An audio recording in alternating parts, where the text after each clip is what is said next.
All right. We're live. Never mind. Can't do an intro. Very difficult to be in a car to do any kind of fancy intro. I'm traveling. I managed to get this crazy Florida man here. He's driving on the wheel.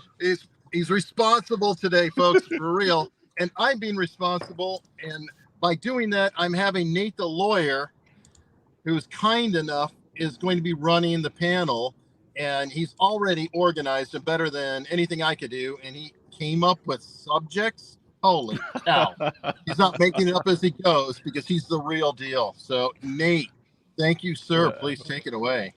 All right. So today we have like a whole bunch of stuff that we got to talk about. That's very, very interesting stuff in the news. So obviously the number one thing that I think we should start with is Marilyn Manson, because I've been hearing on Twitter, Marilyn Manson, have you seen the Marilyn Manson case? And we have somebody who's been actually going through all the Marilyn Manson documents. So I'm going to bring up Southern Law, and please, can you catch us all up on what the hell is going on with this Marilyn Manson case? So anybody watching it knows that the defendants made what's called a special motion to strike, an anti-slap motion. And that's a law that exists in a lot of states where if you're sued over some kind of speech thing, that you can move to strike that to be protected. And that's been pending for over a year. It's supposed to be quick and cheap. Like a lot of things in the law, it's neither one of those. Anyway, the court ruled basically in favor of Evan Rachel Wood and Ilma Gore on almost everything they wanted. So what happens is if it's a speech-related claim, then it moves to the plaintiff, in this case, Marilyn Manson, to show the court some evidence that would be enough to sustain a verdict. And if you can't do that at this early stage of the suit, the court will throw it out even before the defense has to file an answer. So that's what happened. So the court on the fake FBI letter, the allegation of recruiting and pressuring women, and whatever the third thing, the defamation about his groupie video. The court, those were the three contentions basically that the court threw out, but those are the meat of Manson's lawsuit, because the remainder of it is that he was hacked and impersonated and swatted. And those are bad things, but that's not why he filed the suit. He filed the suit saying, look at this kind of conspiracy that was put in place against me. And the court has gutted all of that out. And that leaves him really with the option to appeal, which his attorneys say they'll do to try and get this reversed.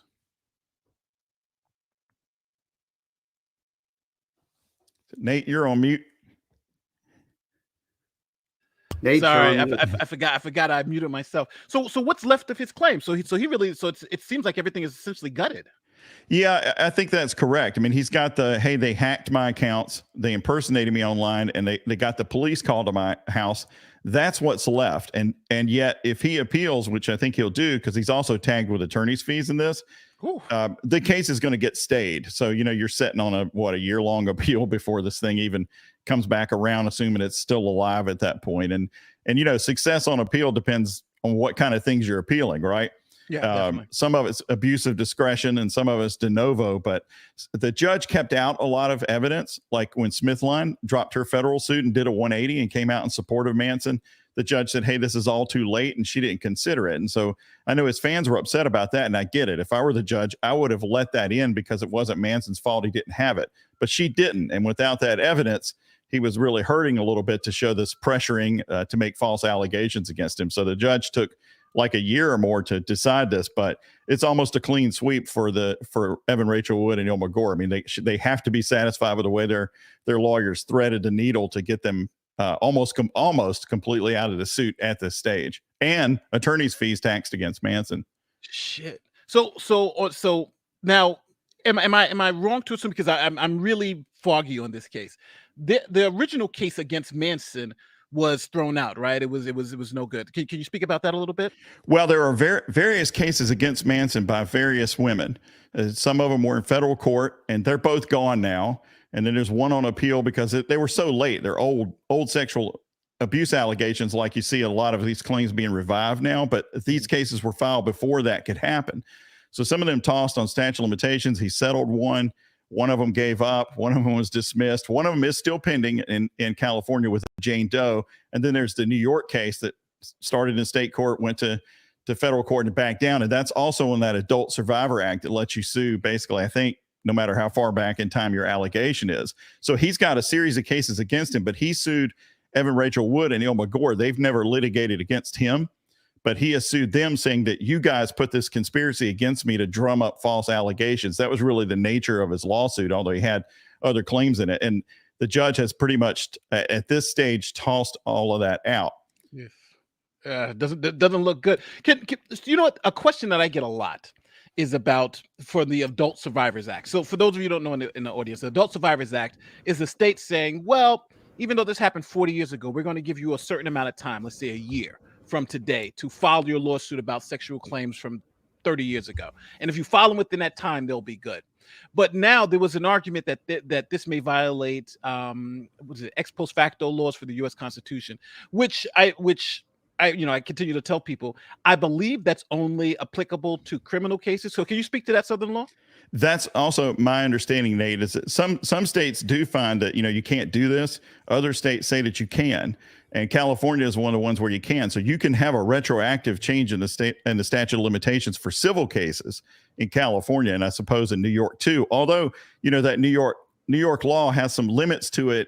If you're like somebody like me coming from North Carolina to go up there and try and use their statute for something that, say, happened in Nebraska, it's not so easy then. But if you allegedly were attacked in New York, you have this window where you can travel back through time and bring these super old claims again. And California has that. I mean, we've had them in North Carolina too, where we had a window for minors.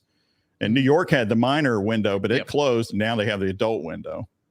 So at the end of the day, what do you think Manson's chances are, especially now with all these new developments? Do you think he's screwed, or do you think he's still got a fighting chance? If I had to overall handicap it, I would say it doesn't look good for him, because I think the evidence that was kept out will be looked at under an abuse of discretion model. So in other words, they're going to say, unless you can really show us where the judge was wrong on this, we're going to let it stand. But anti-SLAPP rulings are reviewed de novo. And for anybody watching that doesn't want to law nerd out, that just means they'll look at it fresh. They'll say, hey, the judge made a legal conclusion here. We don't have to defer to that judge because we're lawyers, and we'll look at the law and see if they were right or not. But I think if the evidence stays out, then it's going to be hard to get the legal conclusions overthrown, right? Yeah. So I would not bet in favor of his appeal, I suppose. Well, it's funny because they were saying that he was essentially like Marilyn Manson was like Johnny Depp 2.0 because they were close friends. So we'll see how, fingers crossed for the whole Marilyn Manson issue. But it just seems like it just became a whole cluster fuck at the end of it. Well, Depp was able to get to Virginia, where that anti-SLAPP law is much looser than it is in California. Oh yeah. In Vices, we were just talking about Manson and his case just being thrown out. So it's crazy, bro. Yeah. All right. So you know what?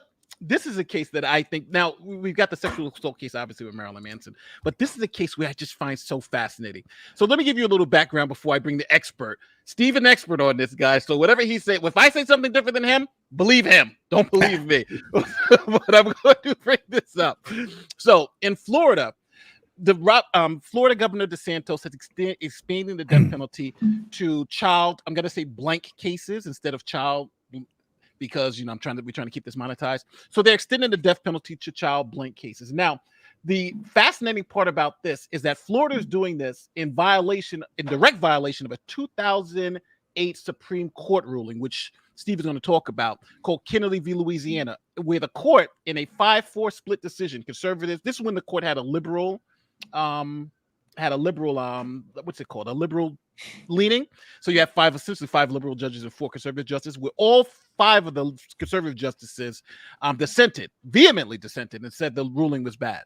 So now DeSantis is saying, well, now since we have a more conservative Supreme Court, he's going to see if they can make this law, if this law can withstand constitutional muster and allow, if you do these particular sex crimes to minors, you can be executed for death. So I'll turn it over to Steve and let Steve tell us what's going on. Well, there's actually 2 things that are going on. There's 2 laws that he has been aggressive in pushing on the death penalty. The first is what you just mentioned, which is death penalty for, let's just say, non-homicide offenses. Okay, and so that is the first one. The second one is the receding away from the unanimous verdict requirement. So now only 8 votes are required for death to be imposed. Both of those are in contradiction with U.S. Supreme Court precedent. And I think that DeSantis sees political hay to be made. He views it, I believe, as a win-win situation for him.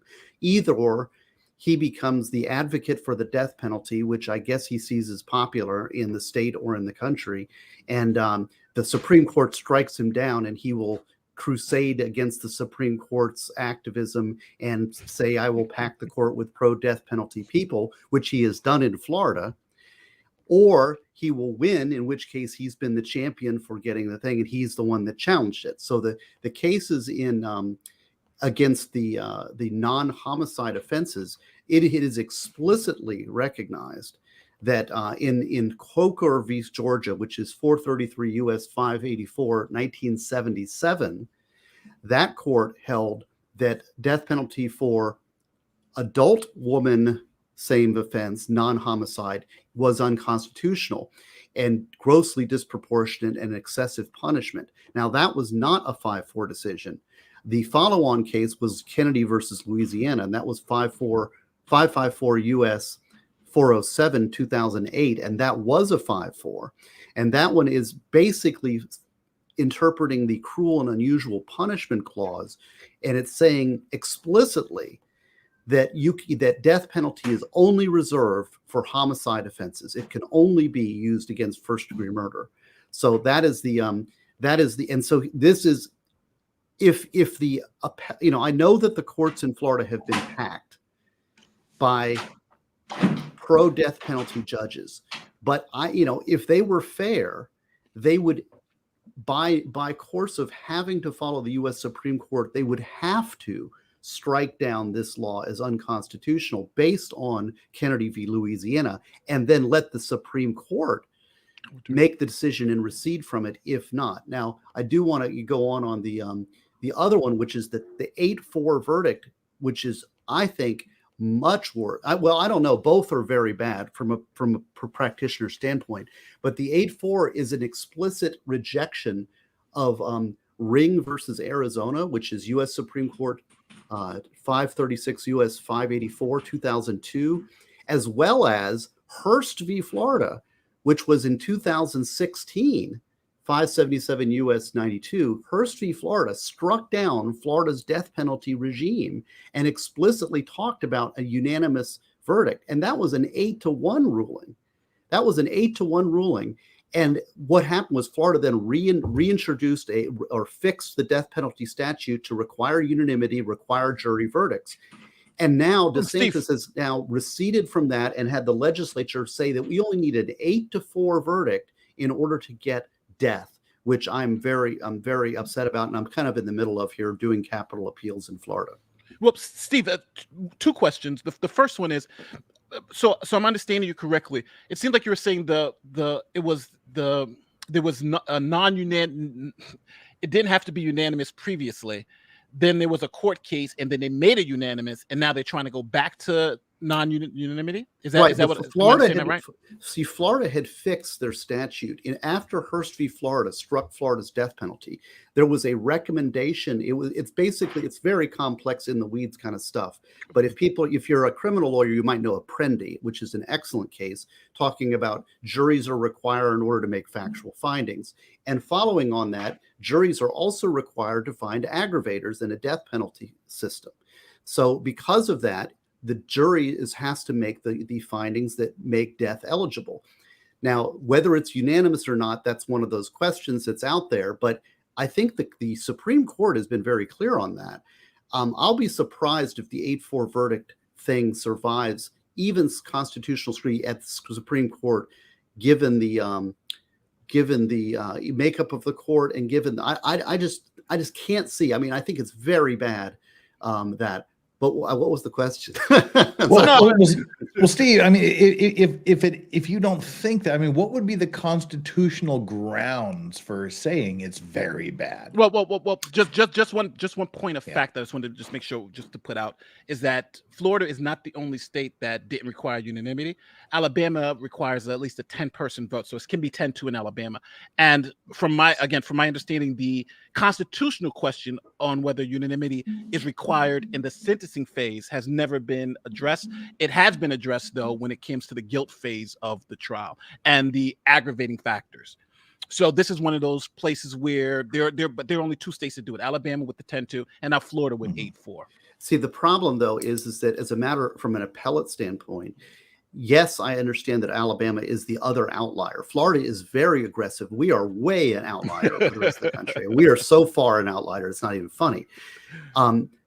But the thing is that in order for a case to percolate to the U.S. Supreme Court level, because see, what a lot of trial judges do is if there is a unanimous verdict, they will go ahead and override the death recommendation and give a life sentence. So you need to have a non-unanimous verdict that is then given a death sentence by the trial court, and then that needs to percolate all the way up to the U.S. Supreme Court in order for that to be that actual point to be addressed. So it may take many years before this gets addressed. Now, I think that there's some remedies that we're thinking about that I shall say in our little world here of capital punishment in Florida that may be able to cut that off, but it might be 10 years before this gets resolved. I hate to say that, but we're going to have a non-unanimous death verdict, a death sentence through the appellate process, going through the system all the way to the U.S. Supreme Court before it gets resolved. And you're saying, why is it bad? Yeah, that's what legal advice is. The constitutional ground. What would be the constitutional argument for why it's a bad thing? Well, I mean, the recession against unanimity. Let's just talk about that. To me, that is, if you've got a death case, if a due process means something, and due process means you're given the process that is due. Well, if you're given a parking ticket, it's a slap on the wrist. Okay, you get a hearing before a hearing officer, and they give you 30 minutes to say your case at most. At the end of the process, okay, here it is, it's good. If you're facing a misdemeanor, you get some process. If you're facing a felony, you get a lot of process. If you're facing death, you get maximum process. All right. Well, maximum process means unanimity. I've actually, my next book is available on pre-order, and it's called Death Penalty Debates, and it unfolds and unpacks all of these reasonings. It's extremely complex law, but I've been thinking a lot about this because I think one of the criticisms the conservatives have against Kennedy v. Louisiana, which I think is legitimate, is it is an expansive view of the Constitution. It's this living, breathing Constitution idea, and that they are basing their the ruling about unconstitutionality of the death penalty applied to non-homicide offenses on an expansive view of the cruel and unusual punishments clause. Okay, and so that is, but I think historically, and an originalist would argue that the cruel and unusual punishment clause did not bar the death penalty because they would execute people in the past, back when the country was founded. So if it was around when the country was founded, that it can't be used. Now, if you're a progressive and more of a liberal-minded person, you would say, well, we are going to expand this constitutional provision to bar other things, right? And so that you have this originalist progressive kind of debate. But beyond that, I think there's arguments beyond that also mitigate against the death penalty provisions that DeSantis is pushing. Well, the dissenting opinion in Kennedy, Alito actually wrote it, and Alito made 2 points, and I think his most glaring point was that the court kind of overreached in terms of they eliminated all factors that can go into role. Let me see. I think I have it pulled up here. Well, Alito pointed to three particular. He said this blanket rule barring the death penalty in child blank cases, regardless of the facts of the case, such as the age of the child, the sadistic nature of the crime, the number of times that we have, and other aggravating factors that could cause the death penalty. For instance, if the person is harmed and now was a vegetable and couldn't live a life or whatever, just because the person's alive, now you can't have the death penalty. So that was their argument. Their argument that this was too expansive, and a blanket rule is more legislating than it is of a judicial piece of it. And that's fair. Well, but a proportionality argument would be that a death penalty should only be reserved for murder because it's only proportional to murder. Yeah. So even in that case, you don't have a death So therefore, a death is not a proportional response. It's a disproportionate response, and proportionality is a thing. Well, there's another thing that was relied on, I think, by the dissent, and that is stare decisis, in that the legislatures have relied on a death penalty and these things for a long time, and it was an aggressive judicial activist move to now expand the circle of non-death penalty eligible crimes. But see, that argument now goes on the other foot, because since Coker v. Georgia in '77, we've had a lot of reliance, right? So is that argument still viable given the however many years that is, 50 years or whatever it is, since Coker? So, but two things, because I want to get legal vices and Steven's side. But Yeah. two things. What about when we talk about stare decisis? The court, Kennedy, in writing the majority opinion, it's funny because the case is Kennedy, and Kennedy actually wrote the majority opinion.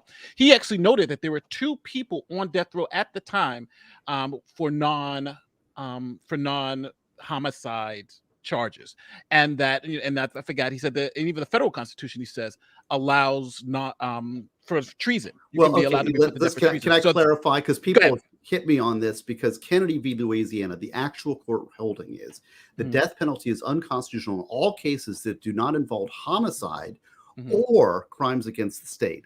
Okay, so the state does retain its death penalty for the treason under Kennedy v. Louisiana. Okay, cool. Now, so I know both legal vices and Southern law. I know you both are in this realm. So I'll start with you, vices, because you just came here. So what do you think about this? What do you think about this expansion of the death penalty and the lowering of the unanimity from 12 to 0? That's one interesting thing that I'm really looking forward to getting into it with Steve a week from today, as a matter of fact, over on my channel. Steve still hasn't convinced me the death penalty is a bad idea. Well, wait until my next book, which is available on pre-order only at SteveGosney.com, which will cover this very issue in depth, as in depth as I can possibly. Well, I would say it's the first book. I've got two death penalty books. The first one that's on pre-order. It's outlining the debates. And in fact, I would ask the chats or anybody who's watching that if you have something that you think this is why the death penalty should, what is the net positive for society for the death penalty? You email me and tell me, because I need to include, I want to steel man both arguments to summarize it. The idea is going to give you both arguments as strong as I can possibly present them, and then present them to you so that you can put them in the scale and see whether you think it outweighs, the net positive outweighs the net negatives, or the net negatives outweigh the out positives. And that's what the idea of this next book will be, is to educate you on all of the issues related to the death penalty. So that's book number one, which is on pre-order. I want to ask Southern law. Oh, go ahead, Vices. I was just saying, like, for me, I mean, I'm at least, I think, intellectually honest with the question. For me, the death penalty is pure vengeance and retribution. I firmly believe that there are certain people that have lost the right to share oxygen with me on this planet. And the people that are subject of this expansion are among them. I actually believe the death penalty should probably be used a lot more, but where I stand philosophically and morally is it's being unfairly and inappropriately, and more importantly, inconsistently applied. So whilst I support it, I do not support the way it's being applied. And when you look at this, unanimous, I'm fully behind. 10-2, I can see, in case you get someone who fudges on the, as we say it in Utah, the voir dire, the part of the trial, the voir dire part of the trial, where they say, "Oh yes, I can support and stand behind a death penalty," and then they get in the jury room when they're deliberating the punishment phase. They go, "No, there's just no way. I cannot do it. I will not do it. I refuse to do it. I'm against the death penalty," and they sort of thwart the intention of the court. So I can almost stand behind a 10-2, but 8-12, you're taking a third of that. There is, that goes beyond just weeding out one person who is being an obstinate, stubborn holdout for whatever reason it may be. I mean, I think it's ridiculous. Even as someone who supports the death penalty, I think this expansion is utterly, utterly ridiculous. And as far as the constitutional argument that goes against it, it would be the proportionality. That's where I think the strongest argument against the 8 to 12, the 8 out of 12 would lie. I think is the proportionality part of it. Well, let me get Steve from Southern Lauren here. So this obviously, this 8 to 4 change in the law was a response to the Parkland shooter. Like, he got off because like 3 of the jurors said, hey, we're not going to vote for the death penalty, and it would need to be unanimous. So he got life in prison. So this was kind of a response to that. How do you feel about this change in the law? Do you think it's a dangerous thing, or do you think this is something that's workable? Well, if you have a 12-person jury, 7 to 5 in a car wreck case is enough for a decision, right? And that's that's property damage. So, I mean, I hate that Steve's putting me in a position of sounding like a liberal, but I don't like the 8 to 4 either. And I'm pro. I don't like thinking about the death penalty for anybody that I wouldn't be personally willing to head over to wherever they are and pull the trigger myself. But even being that far down that line, I don't like 8-4 either. And generally, you need to be cautious when you're reacting to a bad case, because that can make bad law. And if you add a politician into the mix, now you're throwing things toward this death penalty, and it makes good headlines for people that like the death penalty. But look behind the scenes and say, is that really how we want to do this? Even if you're pro death penalty. So I don't like the 8 to 4. But while I'm speaking, isn't Indiana a state that if the jury doesn't come back unanimous for or against, it goes punted over to the judge? I thought there was at least one other state where if they couldn't reach a unanimous conclusion, the judge could do it. But maybe I'm remembering it wrong. That's true in some states. I think we had that in New York, where the judge if the jury doesn't come, the judge can actually impose it. But every time that's happened, it's been overturned on appeal, though. So from my understanding, I think Steve would probably be the better person to ask about this. Hearst decided that. Hearst overturned Florida's death penalty regime in 2016 for this very reason, that the jury was a recommendation and the judge had the power. And Hearst found that the jury must be the fact finder based on Apprendi, I would say Apprendi is probably the best Supreme Court ruling in the criminal area that I've ever seen. It's the easiest. It's the most practical. It gives meaning to what a jury trial does. It's easy to apply. I really like Apprendi. And basically, Hearst and Ring are basically following Apprendi. Well, they're applying that in the death penalty context. It's with these cases, especially when it comes to the death penalty, because I know everybody gets very touchy with the death penalty. What about the argument that the sentencing phase of it, it's you can do more? For instance, during sentencing, you can use things like hearsay, propensity evidence. All that stuff is actually allowed to be presented to the court during that time. We're obviously in the guilt phase, it's not.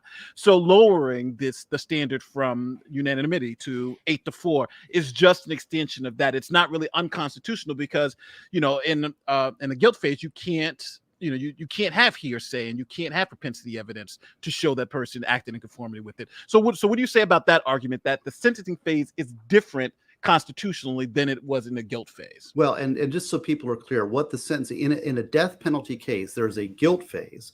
So we aren't talking about 8-4 in the guilt phase. So the jury finds them guilty unanimously. And then the question then goes to the jury to find aggravating facts that, if found, and they measure, they do this weighing, do the aggravators outweigh the mitigators? We find facts that are aggravating, and those facts qualify them for the death penalty. And so that's the penalty. The only question at that phase is whether it is a life in prison without parole or a death sentence. That's the only question to the jury. And they're given mitigators and they are given aggravators and they are asked to weigh them. Now, the problem with a non-unanimous verdict is that the jury is the fact finder. So you are finding non-unanimously factors that qualify you for a death sentence. And that means not beyond a reasonable doubt. So if you have non-unanimous verdicts, that is by definition a reasonable doubt. You have a panel of jurors. Those are the reasonable people that you are charging to find facts, and they are disagreeing at whether certain aggravators are found beyond a reasonable doubt, whether the death penalty is applied. That is by definition. So I think a non-unanimous verdict on a aggravating factor is enough to create doubt, and that means life in prison without possibility of parole over a death sentence. So I really think philosophically, I don't think there is a difference I know that there may be people that argue there's a difference, but ultimately the jury is performing its fact-finding function, and you wouldn't make those arguments in a criminal case if they were non-unanimous in a guilt phase, and they're still performing their fact-finding function in the penalty phase. We have a lot of questions about this death penalty stuff. I didn't know it was going to be this. I'm writing a book on it. Pre-order my book, SteveGosney.com, and all your questions will be answered. Well, I have one question of my own. All right, go ahead. Answer your question, and I'll go to these super chats that are piling up. Well, I mean, do we even need to get, philosophically speaking, do we need to even get to the argument that you just made, or would it end with we have to reach a unanimous verdict to simply find them guilty or not guilty? So therefore, shouldn't we at least have a unanimous verdict to kill them? I mean, philosophically speaking, do we even need to get to that extended argument you were making? Well, the death penalty is a little weird because it's one of those few things where the jury actually has a role in the sentencing, because generally the jury does the guilt and then that's it, and then there's aggravating factors and the judge does all the sentencing by himself. Apprende says that's not right. Apprende, if you have aggravating factors that are factually based, the jury must find them. That's what I'm saying. Like in Chauvin, for instance, for Chauvin, it was the aggravating factors. They sent it to the jury, but then they said, "We'll let the judge do it." They found the aggravating factors and it moved on.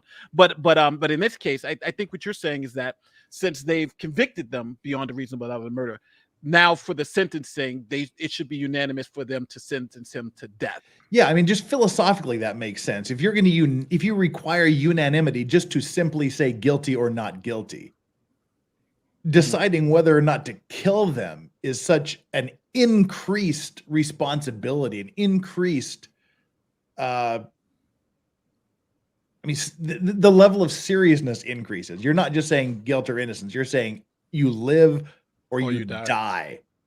That should at least be the same level as saying guilt or innocence. I remember we were interviewing judges when I was on the JNC here in Florida, and we were interjudging judicial candidates. And one of the best answers I heard in relation to the death penalty is the judge said, "Well, what's your stance on death penalty?" He said, "Well, he was for it, but it should be very difficult."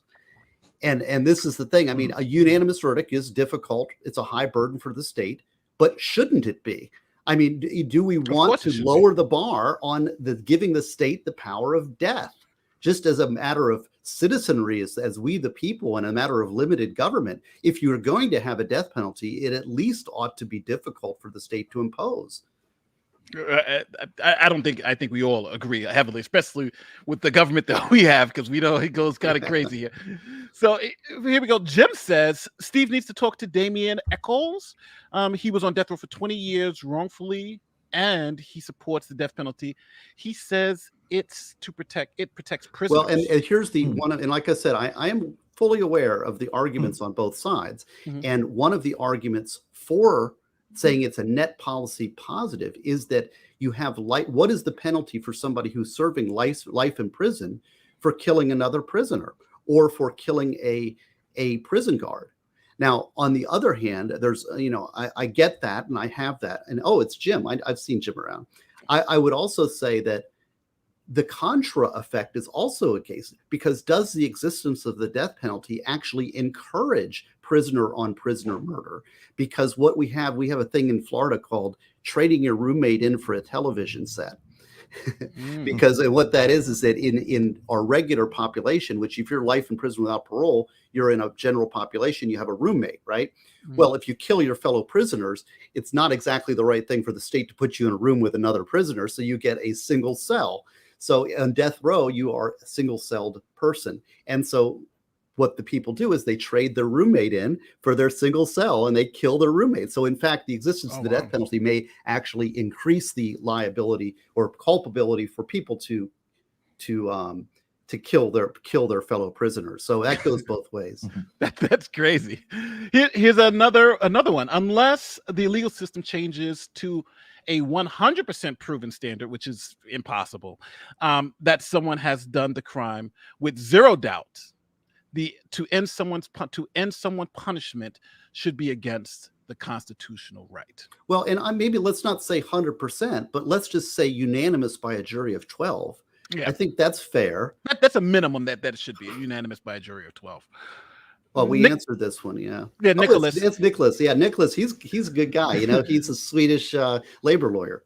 Is the 8-4 sentencing only, or does it include the verdict? The 8-4 sentencing is only for sentencing and not for the verdict. We did answer that earlier. Thank you for the generous super chat. American virus is freedom. Also, jurors should always be separated when they are not in the courtroom.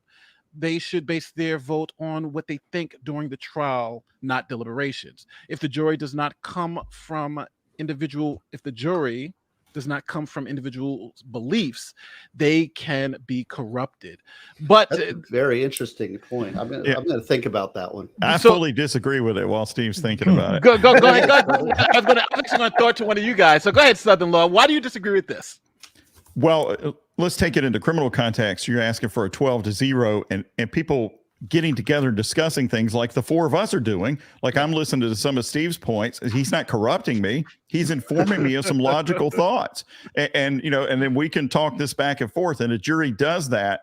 And when you're saying to get to 12-0, you need to have that kind of discussion, because you could have one person who maybe they missed something really important and they just vote, well, I'm not guilty. I didn't hear this. I was asleep for that 1 minute. And now the whole case is out. So a jury, the whole concept of a jury is to have a collective discussion after this from the viewpoints of these members of the community and come to a resolution. So to me, blind voting of it is would take away from part of how I think a jury works well together. Now, it is true you could have somebody in a jury room who's bombastic and bullying and that sort of thing, but you could also have one idiot who, if they were informed of what the evidence was, or maybe they misunderstood a jury instruction, they go, wait, the judge meant that? Yeah, here, read it. Right? I mean, how many times do you read something on first blush and you get a different understanding when somebody goes, no, this is what actually was. So I think it would be bad for the system, because it results in verdicts that really aren't that well thought out. That's my opinion. I 100% agree with Sutton, but let me throw a little twist on here, and something that we deal with in capital punishment courtrooms, and that is that we do need to have individual jury voir dire, because what the judges want to do is they want to force it through. They want to let's get to the point. Come on, shut up, sit down, capital jury. But, jury selection is very important. And we oftentimes want to have individual jury voir dire, talk to each juror individual as they come through. But instead, they hate that. Judges hate that. They want to get big groups of panels, and they want to treat it just like every other case and get the machine in operation and throw people on the channel without proper questioning. And what happens is what somebody, was it Jeff was saying, that you get a juror on there who's a stealth juror, who is not properly vetted and who has got an agenda, whether it be pro death penalty or against the death penalty. Both stealth jurors should be eliminated, and it only through individual questioning and voir dire can that be guaranteed, or at least to the maximum process be given, which is what is required in the maximum sentences, maximum process. So in this, towards that end, what I would ask for and would say is important is to have individual jury questioning in voir dire. Vices, you got any opinion on this? I absolutely agree. I don't like, I can see having the big group to weed out the basic stuff. Like, does anybody know the defendant? Does anybody know the prosecutor? You get those general questions out of the way. But when you get to the individual specific case related voir dire questions, I absolutely agree with Steve that it should be a one-on-one interview. I'm going to take one more super chat right now, but we're all going to get to all your super chats. We're just going to move from topic to topic, and this is the last one on this topic. Kyle says, fact, God instituted the death penalty. Problem, it is final, and the way we administer it is abhorrent. Not reasonable doubt, has to be absolute. So death penalty, unless God, let's bring God into it, because I'm always for that. I would say that the Catholic Church is got an encyclical on this, and it's in the catechism that they're against the death penalty. Now, given the modern advances in incarceration, but I would say back to that, God instituting the death penalty, vengeance is mine, say the Lord. Basically, life in prison without the possibility of parole means you come out of prison in a box.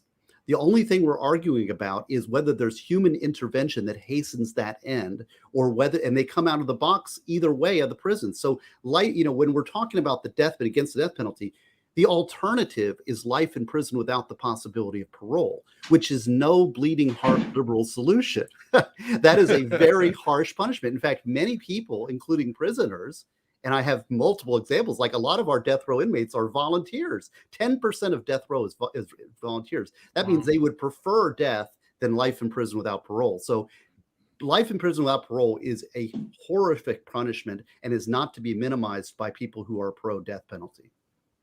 Well, first, I want to say thank you guys for all your super chats, because this is fantastic. We're going to get to the super chats remaining, but again, they're now on another topic. So when we get to these other topics, we're going to go through them. So now we are moving on to something that is breaking as right now as we speak. Let me put this up on the screen. So in New York, oops, gotta change this. Sorry. I'm a bad producer. So in New York, this is Jordan Neely. Now you guys have, it's been all over the news. The gentleman, this guy, Jordan Neely, he was mentally ill and he jumped on a New York City subway. He started threatening the passengers, saying things like, I'm not going to take no for an answer. I'm going to go to jail for the rest of my life, and I'm going to definitely hurt someone on this train.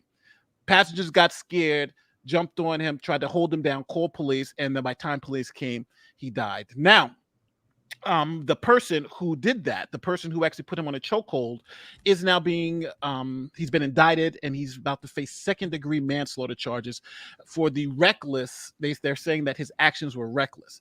And one of the key points they're saying is that because he was in the Marines, or because he was in, because he had training in applying the use of a chokehold, that he should have known that this was dangerous, and the fact that this person died makes him now culpable. He recklessly did this. So how do you guys feel about this case, especially with the facts of this person being so aggressive to the passengers? Now, just to be clear, there were 30 people on the train, and all the passengers said they were in fear for their safety, that they didn't know that he was he was in any type of medical emergency and so forth. And as of right now, even the person who actually took the video is calling this guy a hero. So with those are just the facts on the ground. So what do you guys feel about it? Now, the media has been playing this as the next George Floyd, a black man who was essentially living his life and was choked out by the evil white man and two Hispanic men holding him down. And the last part I also want to mention is that the two Hispanic men who were in the video assisting Mr. Penny and holding him down, it doesn't seem like they have been charged. You see one of the guy's hands here. They haven't been charged. Now, obviously, they should be charged, because if they're holding him down in a chokehold and the guy dies, then they're aiding and abetting in this manslaughter. But it doesn't seem like they've been charged. So how do you guys feel about that? So I'll start with Southern law, because you haven't got in. I remember Eric was like, you got to get Southern law in more. So I'm gonna get you in Southern law. How do you feel about this case, and what do you think about these charges? Well, I wasn't on a subway and haven't seen all of it. So there's a gray area there of no knowledge. So I'll just bring my prejudices into it. That's what everybody likes to do on social media anyway, and say that I think that guy who was doing the threatening on the subway was led down by the city's treatment of people like him. I mean, there probably was something wrong with him. He'd been arrested 40 sometimes before. So how many other crimes that he committed didn't get arrested for? He'd seriously assaulted people. And he's out on the street. On the street. One thing to even add to that is that he had an active open warrant for punching a woman in the face, breaking her nose and orbital bone in the subway. So he had an active warrant for arrest for that subway crime. But go ahead. I'm sorry. I just want to make sure people got that context. Yeah, and so here's this guy who's putting himself in a dangerous position in addition to everyone around him, because he might run into somebody who will react to being physically threatened. And he finally did, right? So no matter what the DA does, kind of like we're talking about the death penalty, this guy ain't coming back, right? He's dead. He's gone. So the city, in effect, set up a situation to get him killed. And what I don't like about how the DA behaves is, again, I wasn't there, but I view this as, we're going to punish somebody for doing something about it. And so the concept is, you just need to live in terror as you're traveling on these things. If you happen to run into one of these violent people who the city or the state is allowing to roam out there and threaten people, Now, it is possible that, of course, during this gray area, I don't know about that this guy kept the chokehold on way too long and things like that.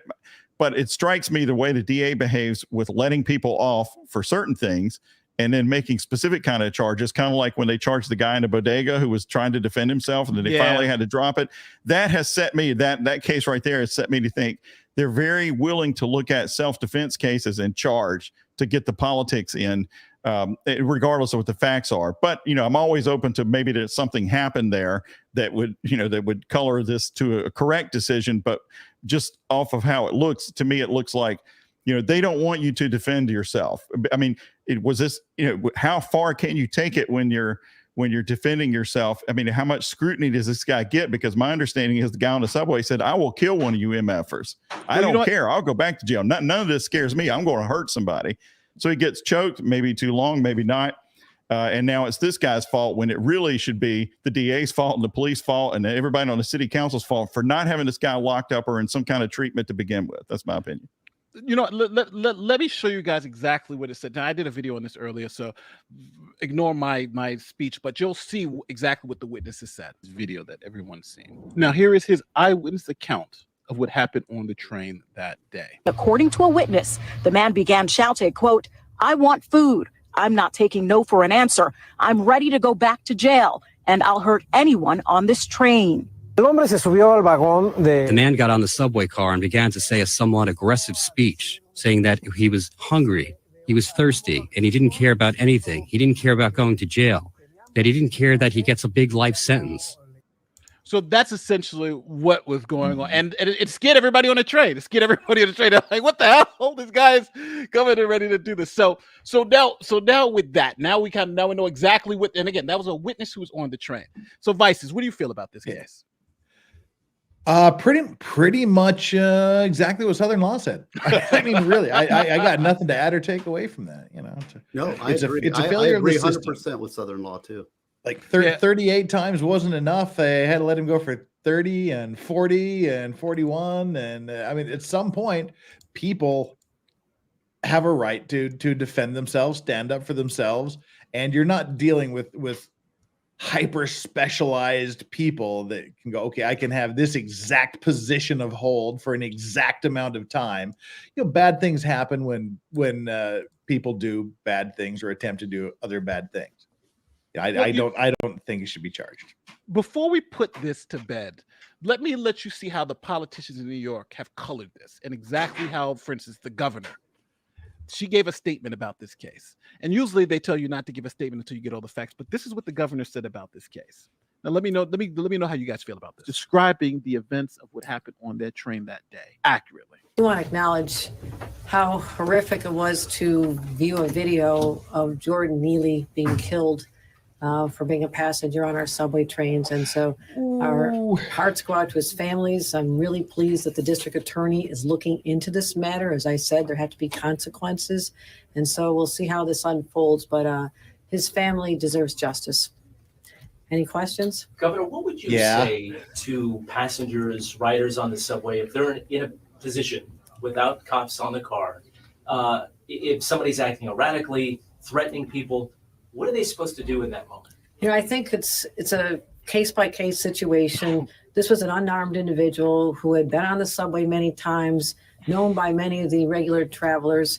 And, sometimes people have an episode where they're displaying their feelings in a loud, emotional way. But it became very clear that, he was not going to cause harm to these other people. And according to a witness, the man began shouting, quote, "I want food. I'm not taking no for an answer. I'm ready to go back to jail, and I'll hurt anyone on this train." The man got on the subway car and began to say a somewhat aggressive speech, saying that he was hungry, he was thirsty, and he didn't care about anything. He didn't care about going to jail, that he didn't care that he gets a big life sentence. And it doesn't matter if he died. Vasquez says he was scared and believes others on the train were too. It became very clear that, he was not going to cause harm to these other people. And the video of 3 individuals holding him down until the last breath was snuffed out of him, I would say was a very extreme response. So is the governor? So there it is. So what do you think about the governor's comments? The governor says this is just some guy who was just walking around the street. Killed Let me say killed this, for Nate. being a passenger on the subway. Saying he was killed for being a passenger on the subway is like saying Jeffrey Dahmer was arrested for being a gourmet. Yeah, seriously. This is what we got to live with in New York, though, people. So be happy that you're not here. And But I first guess of all, I'm the wrong person to ask that question because I'm like hashtag Bernie gets, baby. But Hashtag. go ahead, well, Steve, what you're saying. Well, the fact is that first of all, this guy needs to keep his mouth shut, get a lawyer.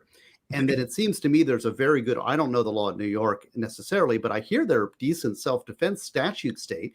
So defense of others is a thing. And the fact is if he just keeps his mouth shut and you've got a parade of all the people in the subway who say, I was afraid for my life and he was defending me, that gives you a very good defense of others argument in a I don't know what the stand your ground situation is, but Yeah, there's no stand your ground, but it's a duty obviously, retreat. But this is obviously somebody in the chat was saying, and it's completely true, that there is the interest of these people that want to destroy the country and destroy the state, destroy the rule of law, to empower criminals and persecute law abiders. And this is a problem that we see throughout the system. It's a disparate, unequal treatment of the law. In Venezuela, for example, the lefties that took over that government basically used the criminals as their street force. And then, of course, people that are good people who are just obeying the law, they get punished to the maximum. And that's a feature of trying to undermine the rule of law. And it's a very destructive thing that's going on in our society. But Southern law had it. I think I don't know all the details of it, but from what I know, Southern law's analysis was spot on for me. Also. Yeah, but you know what? One thing that does concern me though is the politicians. That is essentially race baiting, right? She's making him out to be, again, with the facts that we know from everything that we've seen, he wasn't some innocent person, and those people on the subway didn't know who he was, right? She's trying to, he's just the neighborhood idiot. That's just not true. That's not what happened. But again, I think she knows how to get votes, even though, damn the facts, right? It's just however I can spin it to make people feel better, and I think that's the problem. When was the last time you think she rode the subway was, other than for a photo op? Yeah, that's facts. But she knows that this guy, and if she was on that subway, she'd have been scared out of her mind too. But it's easy when you're in a White Castle. Let me get down to some of these super chats so I can pay some of these bills for my man Eric.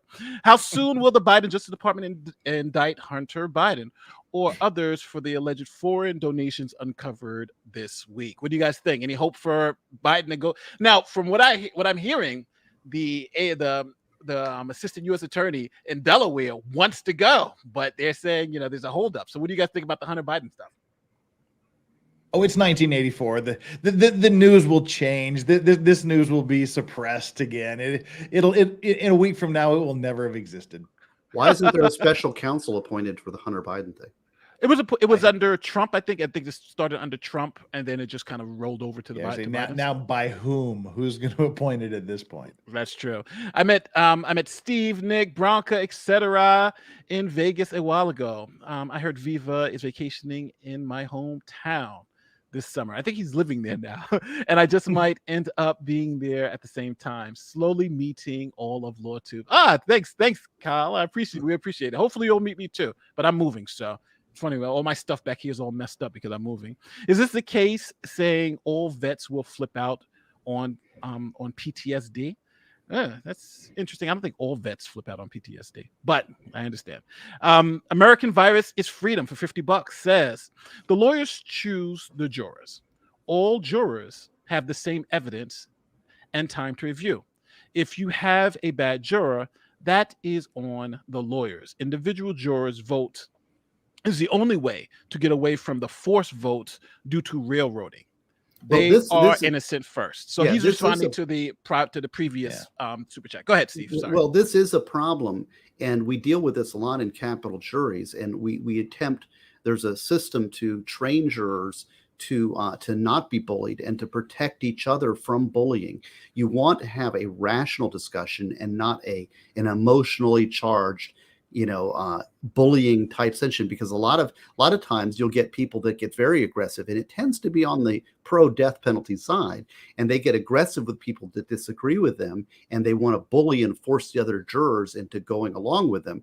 And so part of it is, the jury process should be deliberative, it should be dispassionate, it should be careful, and people should respect each other's opinions. And there is a system for teaching people to respect and how to get out of a tortuous jury room if there's such bullying going on.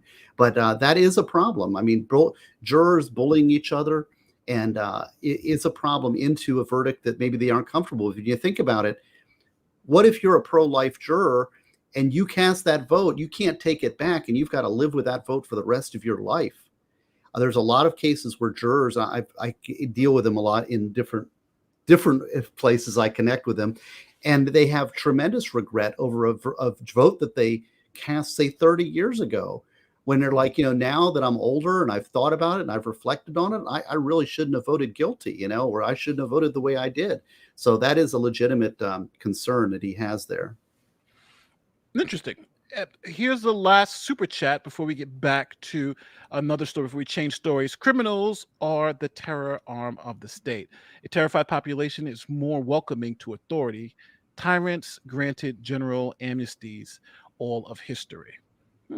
Interesting. And, and people that condemn, some people that are for life in prison without the possibility of parole as evil, need to really check their morality, because that is, you are sadly mistaken, sir. And I will say that you need to get my book, and you can weigh both sides, because that is a moral preening and an emotional virtue signaling to say that you are so morally superior to the world that you have all the answers and that you are morally better than everybody else because you believe in death.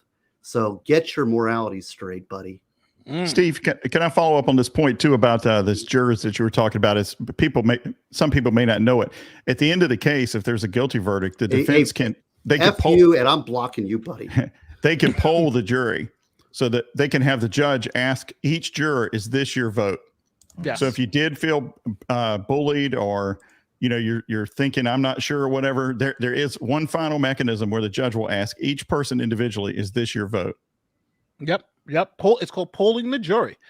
Yep. Now, and I still think that should be done on a one-on-one basis as well. Yes, I think it should be done behind. Yeah, because you're in the middle of court. Did you say this? Did you say this?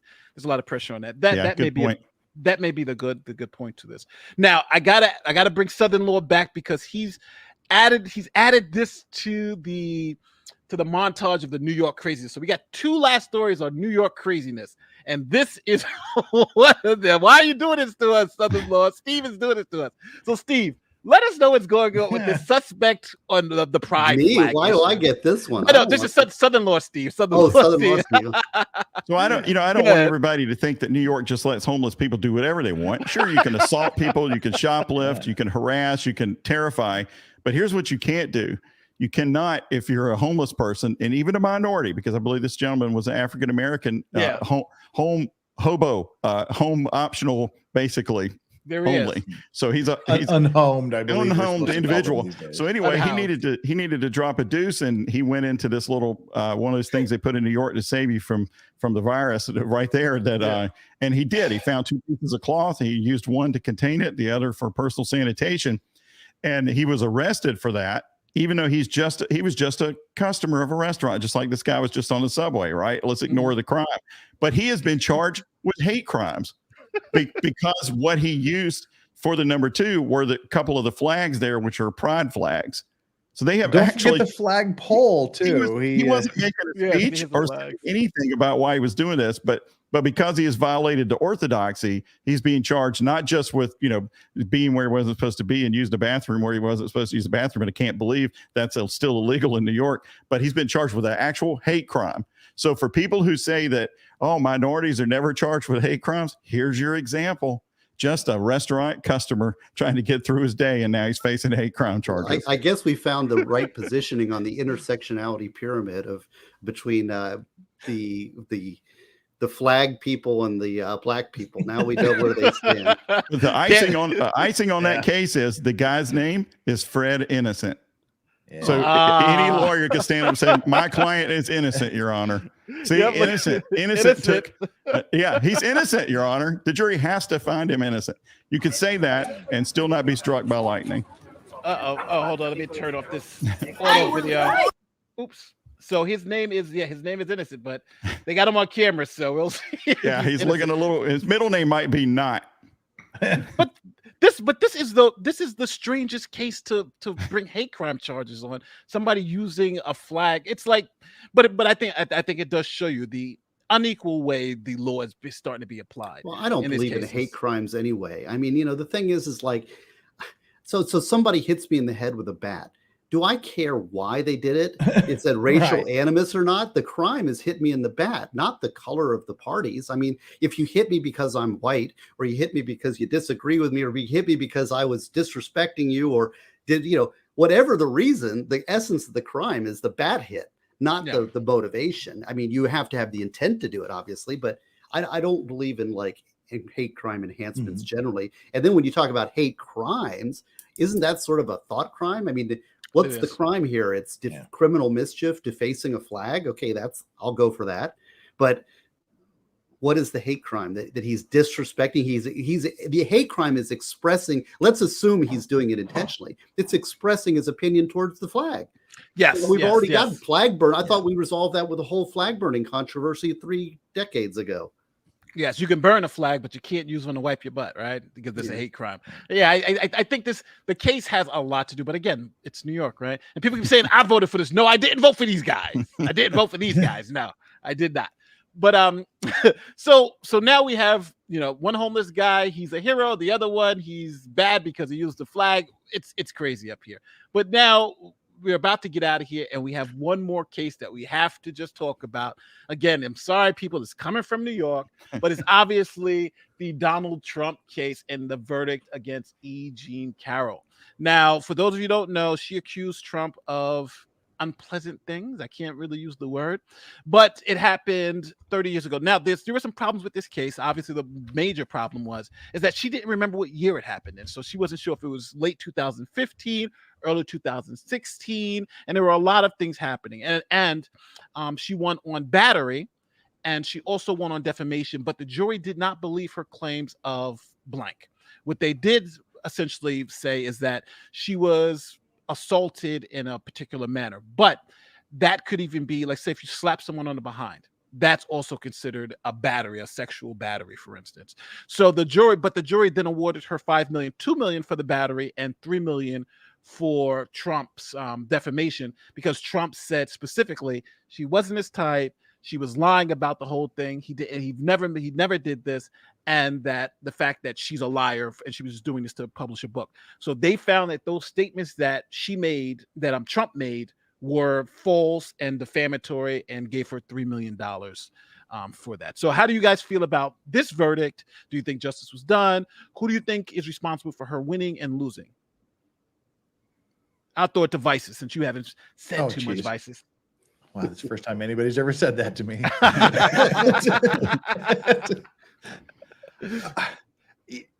You knew the minute he was charged, he was going to be found liable. They would find a way. New York, it was New York, right? Yeah, it's New York. Yeah. You just knew they would find a way. It was a foregone conclusion, if there ever was a foregone conclusion. Forget the fact this is a woman who said that some people find grape sexy. That's true, but the thing is that I find a lot of people blaming the jury in this one, like, oh, the jury is just going to find him guilty. But like I've gone through the case, I've read the 2 complaints and everything, and then I looked to see who testified in the case, so everybody understands. The plaintiff in this case brought 11 witnesses.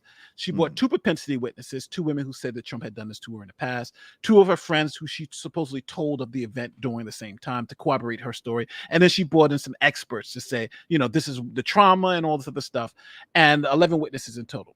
Trump brought no witnesses. He didn't testify. So the jury only really had one side of the story. And then the deposition testimony that they played for Trump really just hurt all his case, because he just said, yeah, I said all that stuff. I did all that stuff, but I didn't do what she said. I didn't do the blank.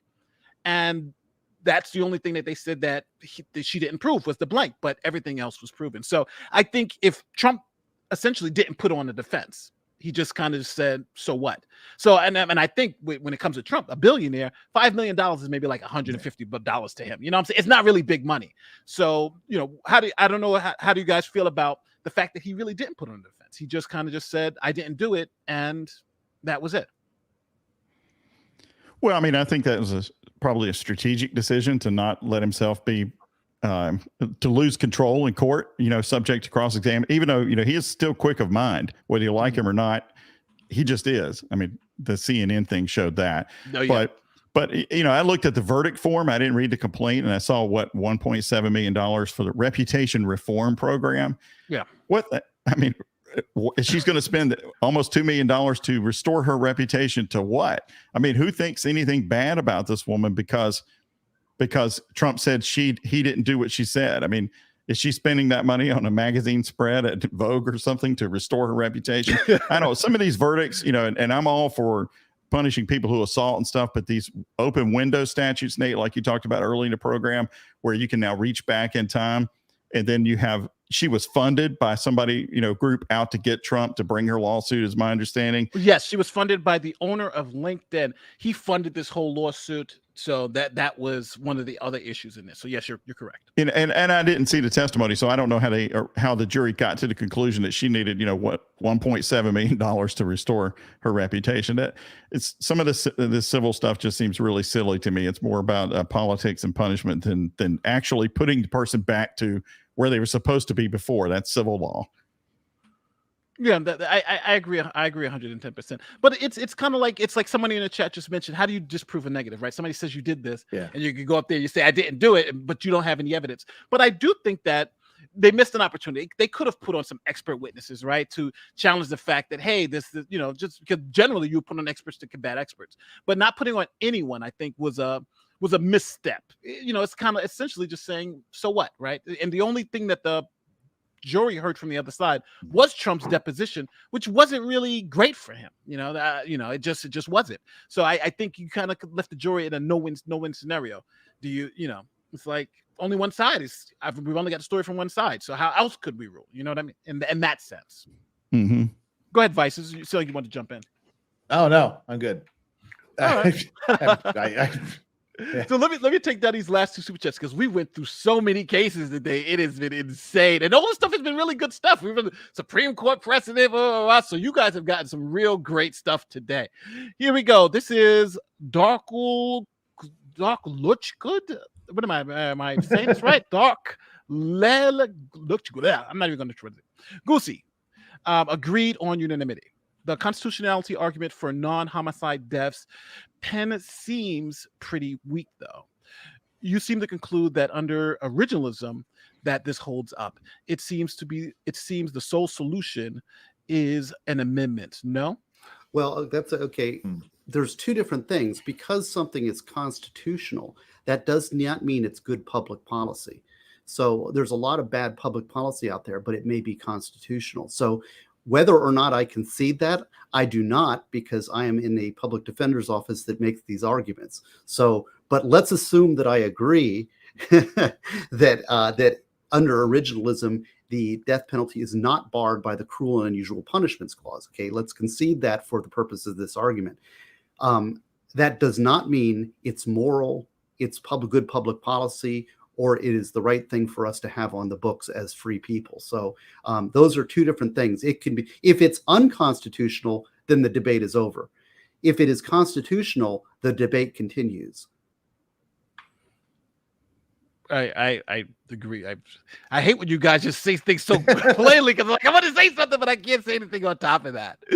Let's go. Brandon says, this is why statute of limitations exists. A witness would you want them to bring, Nate? I would at least have brought in, just to answer this question, Brandon, I would have had experts counter the experts. I wouldn't have had Trump testify, but I would have had experts, because at least you give them something to chew on. You missed the end. You missed the end of that. We're going to be on tonight. Legal Vice's best of luck out there. It's from Let's Go, Brandon.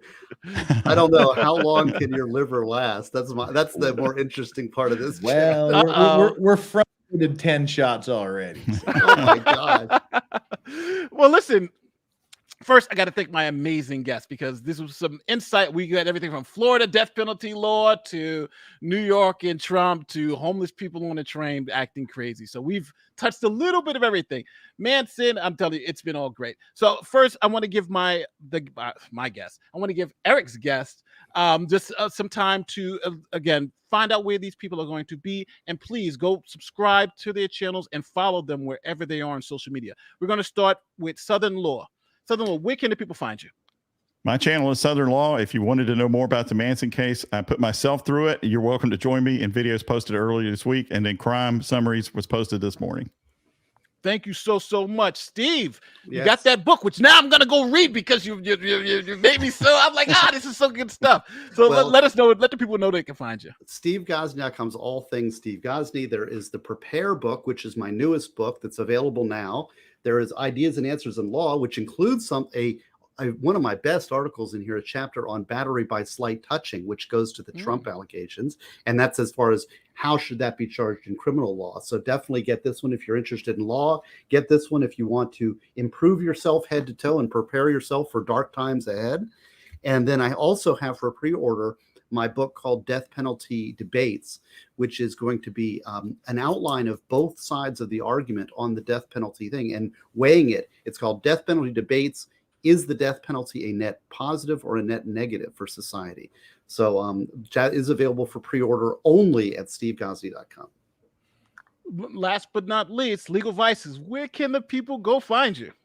Right at Legal Vices. That's me. We've got my 1-year grifty Boozapalooza griftathon coming up in about 6.5 hours from now, if I can do lawyer math at 2:30 in the morning here. That's just going to be a blowout. And then coming up this week, we've got a bunch. We've got Maritime Monday. We do every Monday where we talk about maritime cases through history. Megan Fox is on Tuesday, and also late Tuesday night, my time, noon-ish, or I guess it'd be like 1 Central, is the sentencing for Zachariah Anderson, who I firmly believe was improperly convicted of murder.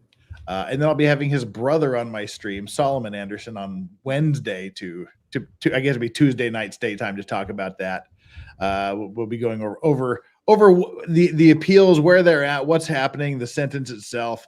Thursdays we do O.J. Simpson, and Friday I will have the man in the upper right-hand corner, Steve Gosney, on my channel to talk about death penalty, talk about preparing, talk about music, movies, and other things. Some seriousness with some humor and fun and lighthearted. All right. Well, listen, thank you to all my guests for joining us today. And please, guys, go follow these guys because you see the big brains in the room, right? I'm the person who's trying to still catch up. I got a lot of reading to do to make sure I catch up with these guys. But thank you guys so much for joining us. Thank you guys for all the super chats and all the support. Eric will be back next week, so you probably won't have to look at my ugly mug anymore. But for my guests, for Eric, for Laid Back News, my name is Nate the Lawyer, and we will see you guys next time. Eric has not allowed me. Eric's got to come back because Eric's got to allow me to end the stream. You're locked in. We're We're stuck. locked We're in. like frozen. We're trapped. We're life We're in like- prison without parole. It's like General Zod here in the Guilty. Yeah, Eric's giving me the permission, but he hasn't given me permission, so I can't end the stream. But Eric's is going to end it for us. I am assuming because he's been watching and he's been starring everything. So Eric, if you can end the stream for us, it will be great to end the stream. He's going to snipe from the sidelines. Well, he is. I saw him in the chats, and I saw Viva in the chats earlier too. So I don't know. Up here he comes. Oh, there he is. Hey. Eric, He's going to snipe End it. the Snipe stream it. for us. I'm dictating Wow. to sweet people. Hey, Oh, that's just wait, dictated. sweet. Let's just